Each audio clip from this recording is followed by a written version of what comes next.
Саламатсыздарбы, кымбаттуу окуучулар. Бүгүнкү сабагыбыздын темасы чет өлкөлүк Европанын калкы. Бул темага биз 2 сабак арнайбыз. Ошол 2 сабактын бүгүн биринчи сабагы. Демек, бүгүнкү күндө Европа бардыгыбыз билгендей, бул калк жыш топтолгон региондордун бири болуп эсептелет. Салыштырмалуу өзүнүн аянтына салыштырмалуу бүгүнкү күндө Европанын калкы 520 миллион кишини түзүп, калктын орточо жыштыгы 100 кишиден жогору болуп эсептелет километр квадрат жерге.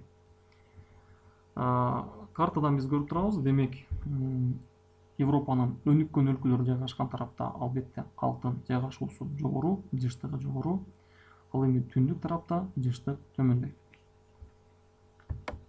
Калктын орточо жыштыгы мисал катары алып карай турган болсок, төмөнкүдө көрсөткүчтөр бар. Бул Европанын эң алдыңкы калктын орточо жыштыгы боюнча өлкөлөрү.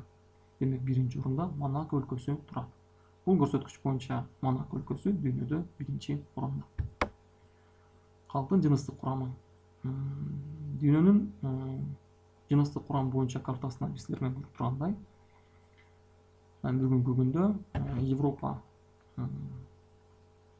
региону негизинен жыныстык курам боюнча аялдар басымдуулук кылган региондордун бири болуп эсептелет. Ал эми так сан боюнча карала турган болсок, Европанын калкынын 43%-ын эркектер түзгөн болсо, 57%-ын аялдар түзөт. Бирок ошого карабастан Европанын кээ бир өлкөлөрүндө ар түрдүү себептерден тескеринче эркектер басымдуулук кылат. Анда эмесе бүгүнкү сабактын биринчи тапшырмасы ошол болуп эсептелет.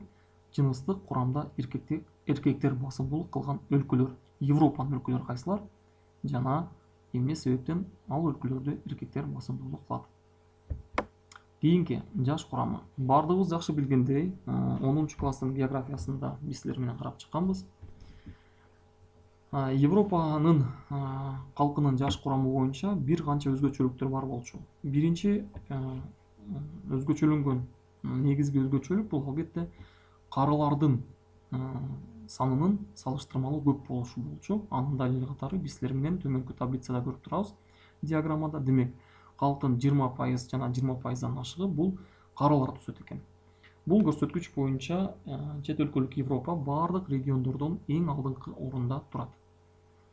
Ал эми экинчи өзгөчөлүк бул жаш балдардын салыштырмалуу аз болушу болчу. 17% түзөт. Кийинки тапшырма. Чет өлкөлүк Европада эмне себептен карылар басымдуулук кылып калган? Эгерде табигый өсүш көрсөткүчүнө кайрыла турган болсок, биз силер менен жакшы билгендей, Европа бүгүнкү күндө табигый өсүш боюнча биринчи типтеги өлкөлөргө кирет.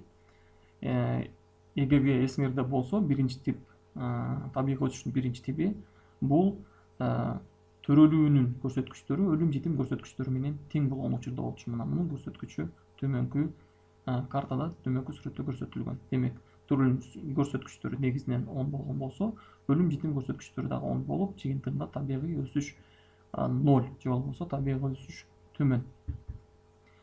Ошонун натыйжасында бүгүнкү күндө чет өлкөлүк Европада депопуляция деген түшүнүк бар. Демек, депопуляция бул калктын санынын кескин азайышы. Анын натыйжасында бүгүнкү күндө демографиялык кризис пайда болду. Демографиялык кризис өз кезегинде депопуляция деген процесстин пайда болушуна алып келди. Демек, демографиялык кризис, төрөлүүнүн төмөнкү көрсөткүчтөрү, өлүм житимдин дагы төмөнкү көрсөткүчтөрү, ошонун натыйжасында табигый өсүштүн 0 же болбосо терс болушу. Урбанизация. Эгер эсиңерде болсо, урбанизация деп биз өлкөнүн калкынын негизги бөлүгүнүн бул шаарларга көчүшү, анын натыйжасында шаар калкынын санынын жана пайыздык өлчөмү көтөрүлүшү деп биз 10-класста өткөнбүз. Анда эмесе бүгүнкү күндө урбанизация көрсөткүчү боюнча чын эле чет өлкөлүк Европада бул дүйнөдөгү эң алдыңкы региондордун бири болуп эсептелет. Калктын орточо 74%-ы шаарларда жашашат. Бирок ошол менен эле биргеликте бүгүнкү күндө Европага тиешелүү болгон дагы бир процесс бар. Бул субурбанизация. Тагыраак айтканда, шаар калкынын борбордук бөлүктөн чет жакаларга орун которуштурушу. Кийинки тапшырмабыз бул подтемага тиешелүү болгон бул урбанизациянын деңгээли боюнча өлкөлөргө мисал келтирүү. Мисалы, 74%дан жогору кайсыл өлкөлөрдө калктын саны 74%дан жогору шаарларда жашашат. Ал эми кайсыл өлкөлөрдө 50%дан 74-кө чейин жана кайсыл өлкөлөрдө, Европанын өлкөлөрү баса белгилеп кетейин, 50%га чейин шаарларда жашашат. Төмөнкү картадан биз силер менен ошол шаарларга тиешелүү болгон дагы бир көрсөткүчтү карайлы. Демек, өткөн сабакта биз силерге бергенбиз Европанын миллионер шаарлары деп. Демек, бүгүнкү күндө Европанын көпчүлүк өлкөлөрүндө албетте миллионер шаарлар көп. Анын далили катарында төмөнкү биз сүрөттөн көрүп тургандай, мисалы Швецияда миллионер шаарлардын саны 87. Демек, калктын саны бир шаарда 1 миллиондон ашык болгон учурда ал миллионер шаарга кирет. Демек, Улуу Британияда